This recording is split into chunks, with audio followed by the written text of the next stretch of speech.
성탄절 밤중에 부를 노래 그 맑고 환한 밤중에 같이 찬송하겠습니다. 시작. 그 맑고 환한 밤중에 무천사 내려와 그 손에 비 받으고서 다 찬송하기를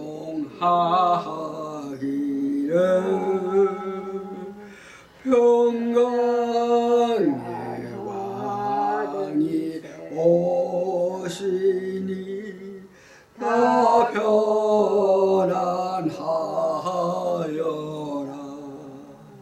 그 소란하던 세상이 다 고요하도다. 이제 무천사 날개 피고서 이 땅에 내려와 그때에 부른 노래가 다시 들리니 이 슬픈 마음 세상에 큰 위로 넘치고 온 세상 기뻐 뛰놀며 다 찬송하여라. 사절 애손지를 얻으려 베들레헴 성중에 주 예수 탄생하시니 온 세상 구주라. 이 천사 기쁜 노래를 또다시 부르니 온 세상 사는 사람들 다 하여라.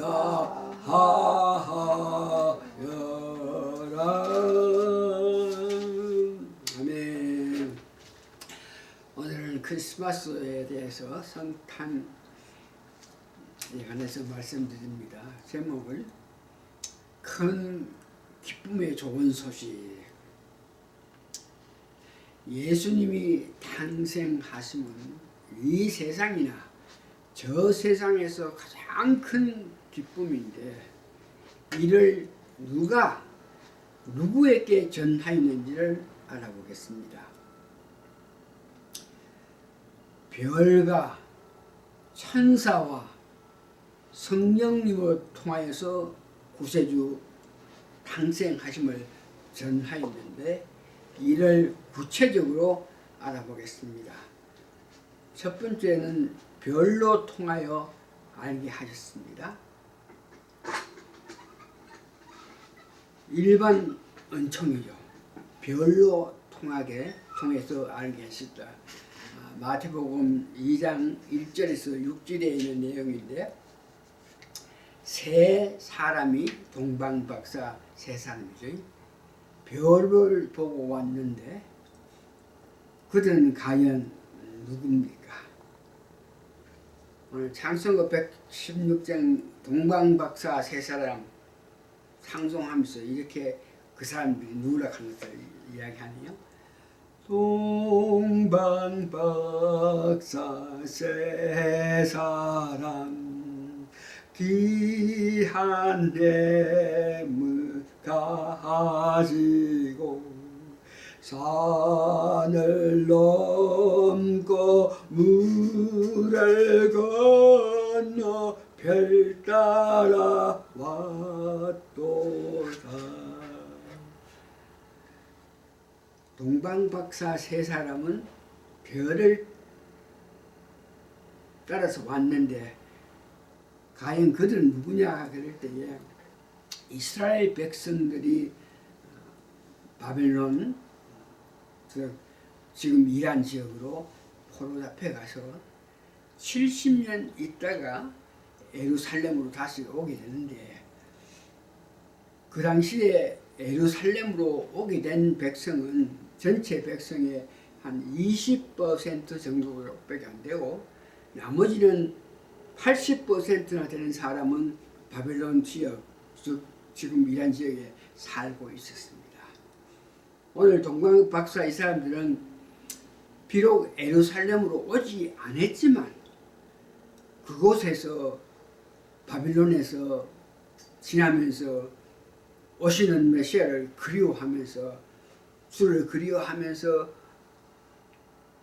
점성술을 펼쳤던 그런 박사입니다. 별을 보고 따라왔는데 성경에 보니까 예루살렘 성이 있는 데서 별이 갑자기 없어졌다 그래요. 그래서 동방박사 세 사람이 예루살렘 성전에 들어가서 오실 메시아 그리스도는 어디 있습니까? 그럴 때에 그때에 왕궁에서 여러 학자들이 여러 서기관 바리새인들이 언행해서 그는 태어날 때는 베들레헴에서 태어난다 그래서 그 세 동방박사가 베들레헴으로 가기 위해서 궁중에서 나왔는데 나와서 보니까 바벨론에서 인도했던 그 별이 없어졌다가 다시 궁중에서 나올 때 하늘 보니까 별이 다시 나타나서 그 별 따라 가서 아기 예수를 보고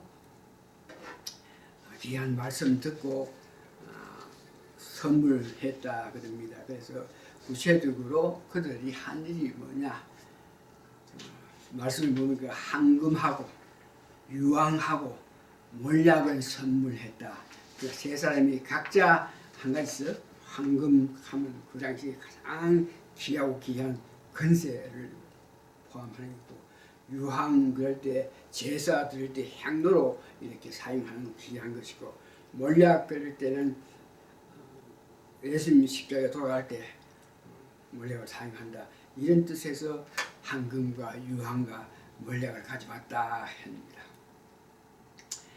그들이 한 것 중에서 이제 아기 예수를 뵙고 황금과 유황과 몰약을 주고 나오다가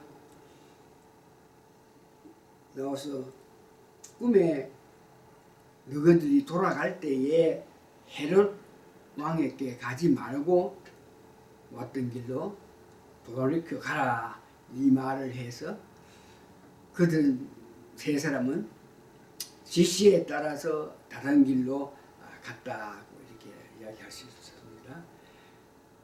누가 누구에게 예수님이 탄생한 것을 알겠나? 별이 동방박사 세 사람에게 예수님 탄생하심을 나타내기 위해서 별 따라 오게 했다. 여기에 우리가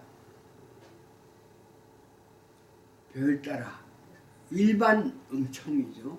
우리가 특별 은총은 성경 말씀을 통해서 얻는 하나님의 사랑이고 일반 은총은 또한 하나님 뜻이 계셔서 나타내는데 별을 나타내 가지고 별 따라 올 수 있게 했다.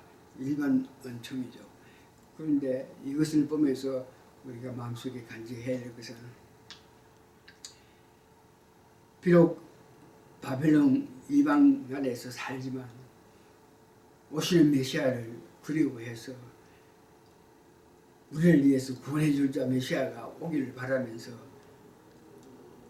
하늘을 보면서 별을 보고 간절한 소망으로 열심히 하고 정성을 다했던 그들에게 별로 통해서 아기 예수가 있는 곳으로 가게끔 했다. 그러니까 주님을 그리워하는 마음들, 그 정성, 그것을 보고 하나님께서 별을 떼어가지고 그들을 베들레헴으로 오게 했다.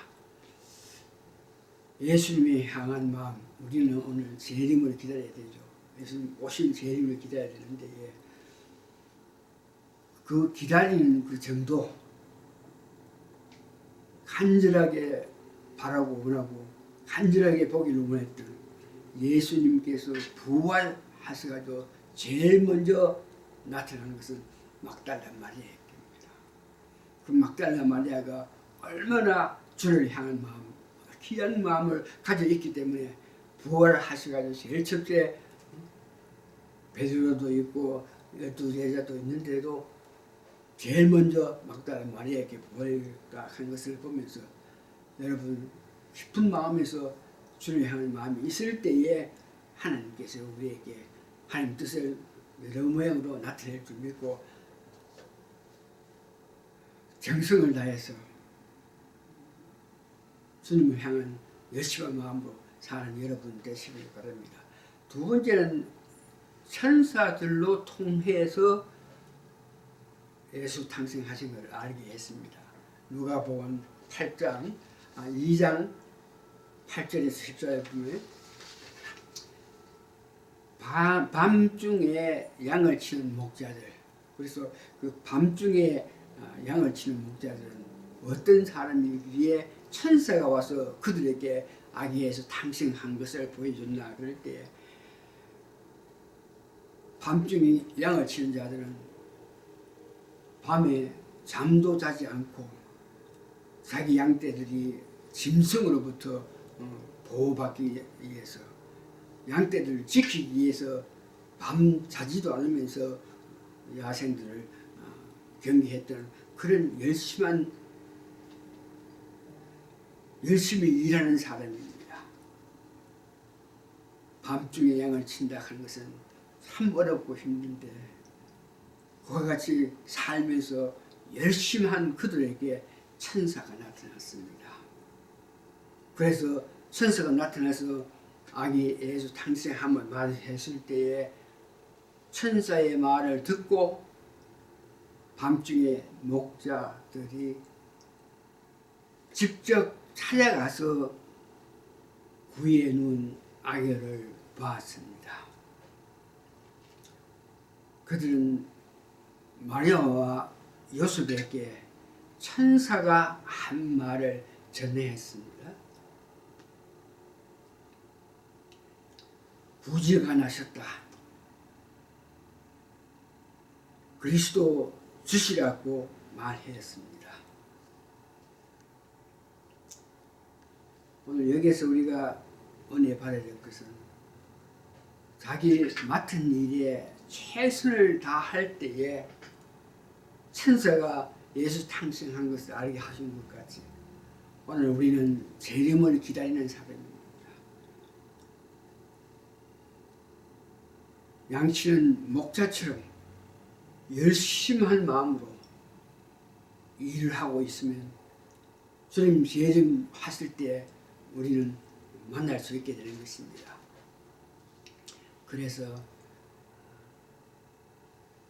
양치는 목동들이 한 것까지 오늘 우리는 교회에서 가장 귀하고 귀한 것이 예배 드리는 것입니다. 이 예배 안에 다 같이 모여서 한마음이 돼서 기도하고 찬송하고 헌금하고 중보 기도하고 증거하고 이 예배만 제대로 잘 드리면 우리가 주님 오실 때까지 해야 할 일 중에 가장 귀한 일을 하고 있는 것입니다. 두 번째는 우리가 예배를 잘 들으면서 어렵고 힘든 자들, 고아나 가부에게 정성을 나타내야 할 것 같이 우리 교회도 예배 열심히 하면 예배 가운데 주신 은혜로 통해서 우리가 가난하고 어렵고 힘든 자를 도와줄 수 있는데, 우리 교회가 예배 잘함을 통해서 두 번째 해야 될 가난하고 어려운 자들을 위해서 기도도 할 겸 물질로도 동참하는 그런 교회가 되면 주님 재림하실 때 우리 교인들은 다 주님을 볼 수 있는 그런 입장이 됩니다. 세 번째는 예배하고 어려움 당한 자들을 도와주고, 세 번째는 선교를 해야 되는데, 선교는 코아 프로그램으로 통해 가지고 우리 남침회 전체에 협동 헌금을 해가지고 같이 헌금한 걸 가지고 세계 각국의 어렵고 안타까운 자들을 도와주고 있는, 우리가 코아의 프로그램에 속해 있었기 때문에 그건 잘하고 있고, 그다음 전도는 오늘날 전도하는 것은 깨어있는 믿음이 말하는데, 다시 말해서 우리가 세상에 나가서 칭찬받는 그런 사람이 되는 것, 그것이 전도하는 것입니다. 믿는 사람으로서 마땅히 해야 될 일에 대해서 기도하고 찬송하고 예배에 참석하고 헌금하고 친교하고 봉사하는 이런 일에 열심히 어렵고 힘든 자를 그냥 보지 않고 도와주면서 내 자신이 믿는 자로서 해야 할 일을 하는 것이 열심히 깨어서 주님 올 때를 기다리는 사람으로서 해야 될 일이라 하는 것을 깨닫기 바랍니다. 세 번째는 성령이 충만한 자로 통해 가지고 예수님 탄생하신 것을 알 수 있게 했습니다.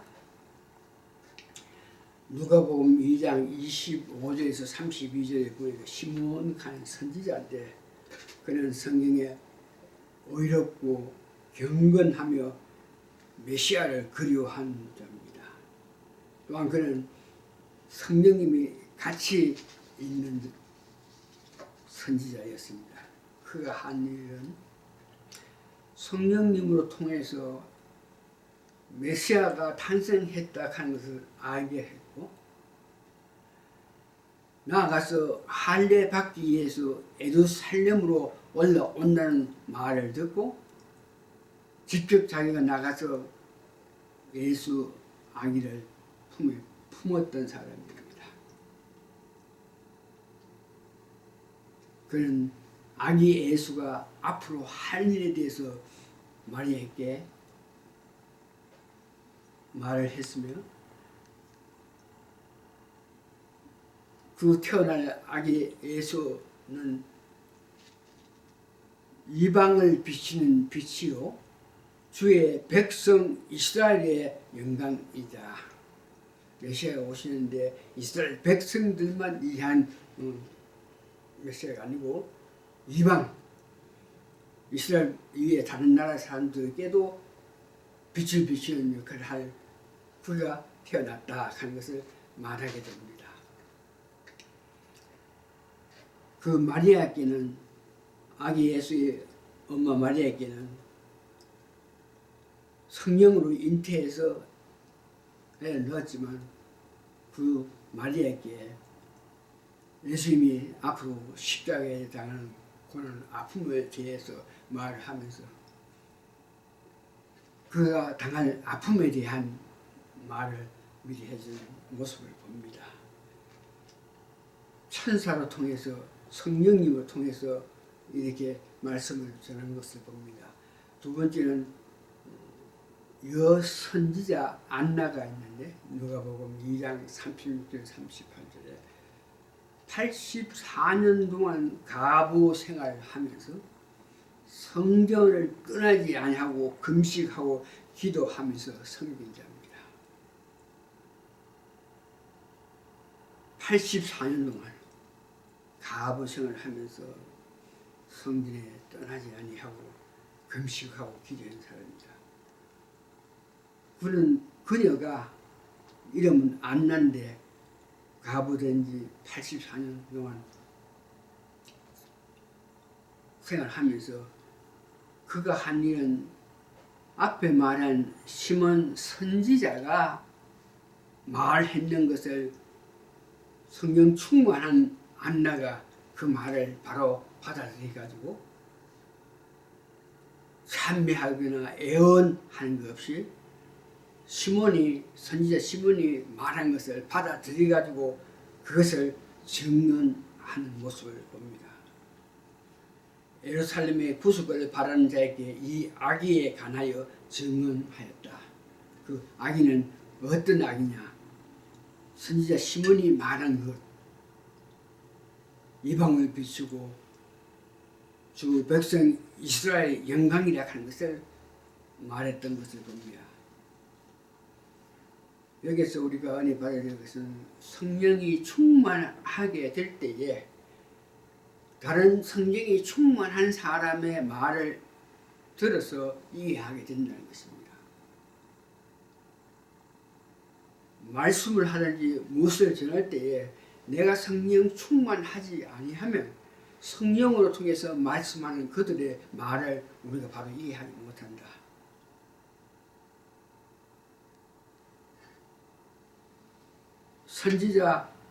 여선지자 안나는 성령 충만해가지고 예수님 탄생하실 것과 예수님이 간 것을 알게 했던 시몬 선지자의 그 말을 듣고 그 말을 받아들여서 그 말을 다른 사람께 전하는 그런 역할을 한 것을 봅니다. 내가 성령 충만해야 오늘날 많지 않은 사람이지만 성령 충만해서 그 말씀을 전하는 자들이 있습니다. 그 말씀을 듣고 이해를 하게끔 하기 위해서는 내가 먼저 성령 충만해야 된다 하는 것을 여러분 기억하시기 바랍니다. 말씀 정리합니다. 예수 그리스도의 탄생의 기쁨은 내가 가진 성령님의 충만한 상태에 따라서 다르게 나타난다. 내가 성령 충만할 때에 예수님 탄생에 대한 기쁨을 더 누릴 수 있게 된다는 것을 의미하죠. 오늘 지난 20년 전에 열심히 주를 섬기면서 성령 충만한 선지자 시몬같이 앞으로 될 일을 성령을 통해서 알게 했던 미래적 현실, 지금은 아니고 미래에 이런 일이 되겠다.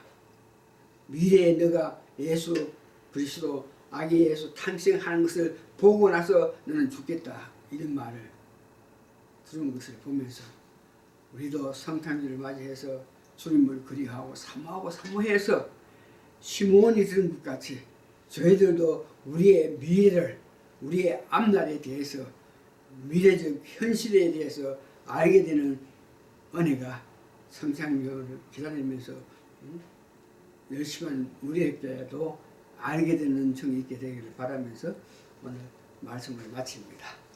아멘.